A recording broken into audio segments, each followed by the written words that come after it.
Shalom, jumpa lagi dalam program Situng Persia 7 Menit Pelajari Alkitab bersama Pendeta Semituan. Kita akan membahas satu topik yang menarik. Di saat Yesus mati, mayat-mayat hidup kembali. Wah, kita berdoa dulu.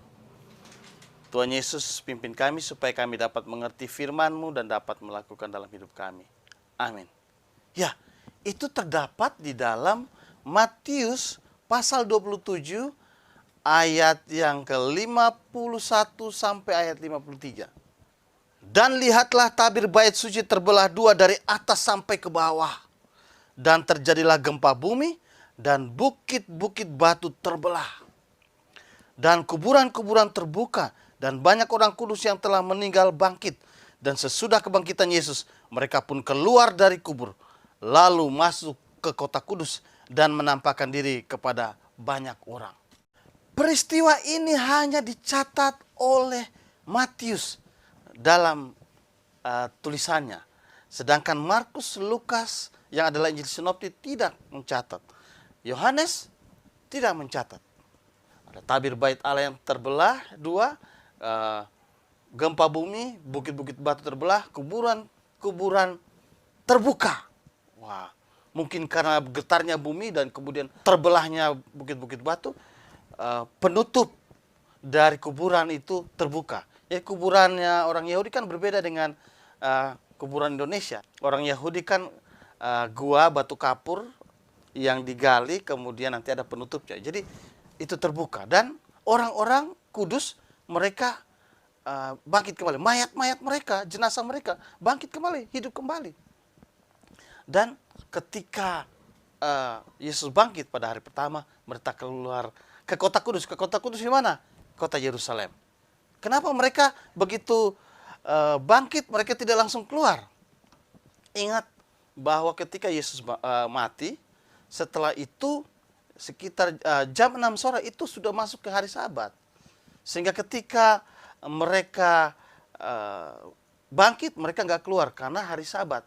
Yang bangkit ini menurut saya juga mereka taat dengan hari Sabat. Dan memang Tuhan yang mengadakan itu. Jadi tetap menghormati hari Sabat. Ketika hari pertama Yesus bangkit, baru mereka menuju ke Yerusalem, memperlihatkan diri kepada orang-orang lain. Nah, pertanyaannya, siapakah orang-orang ini?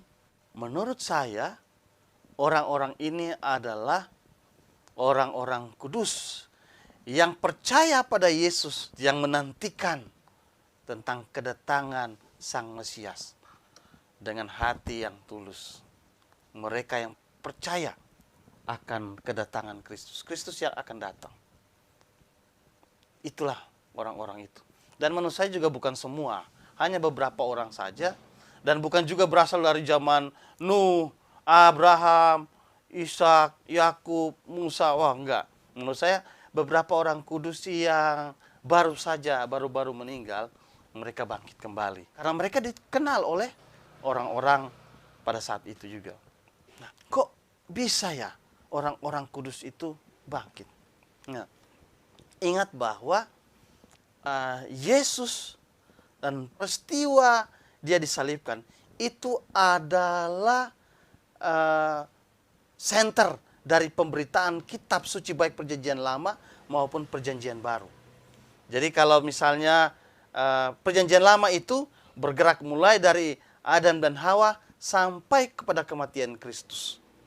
Dan dari kematian sampai kita dan yang ketika nanti Yesus datang, itu adalah zaman perjanjian baru. Jadi kalau orang-orang yang dalam perjanjian lama, mereka percaya kepada perjanjian bahwa akan datang Kristus. Peristiwa salib ada senternya, dan kemudian kalau kita orang-orang perjanjian baru sampai nanti kedatangan Kristus, itu percaya pada peristiwa salib yang telah terjadi. Mesias yang telah melaksanakan tugasnya telah terjadi. Jadi peristiwa salib adalah center dari perjanjian lama dan perjanjian baru. Bertemunya semuanya di peristiwa penyaliban Kristus. Di mana Allah memberikan anaknya untuk menebus manusia dari segala dosa.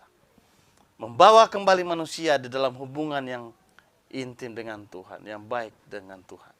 Nah, jadi mengapa perlu orang-orang perjanjian lama, walaupun mereka hanya mewakili saja, itu dibangkitkan? Ini mau menyatakan bahwa kematian Kristus dan karya penyelamatannya tidak hanya menembus dari zaman ketika dia mati sampai nanti kepada kedatangan Yesus kembali. Tetapi peristiwa penyelamatan itu juga terjadi bagi mereka yang sebelum peristiwa salib sampai balik kembali sampai kepada zaman Adam. Mereka yang dengan iman percaya kepada perjanjian akan kedatangan Sang Penyelamat, mereka pun mengalami keselamatan dan akan juga dibangkitkan kembali. Karena itu kita mau melihat dan mau belajar dari peristiwa bangkitnya mayat-mayat ini, bangkitnya mereka orang-orang kudus ini. Kita melihat bahwa karya penyelamatan Tuhan luar biasa. Karya penyelamatan Kristus juru selamat kita luar biasa, melintasi batas waktu. Dari perjanjian lama, perjanjian baru sampai nanti kedatangannya. Kuasa penyelamatannya, kuasa kebangkitannya juga berlaku bagi semua orang yang percaya pada Dia. Karena itu, mari kita tetap percaya kepada Yesus yang telah mati di kayu salib bagi menembus kita. Memang mungkin peristiwa ini agak sedikit aneh. Matius kenapa menuliskan ini? Menurut saya, karena kitab Matius ini ditujukan kepada orang-orang Yahudi.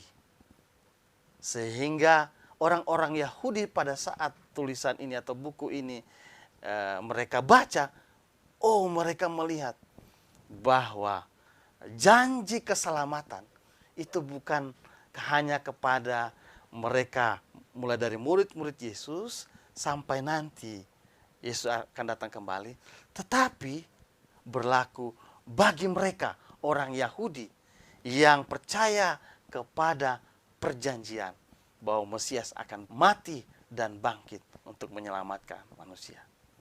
Tuhan Yesus memberkati kita semua.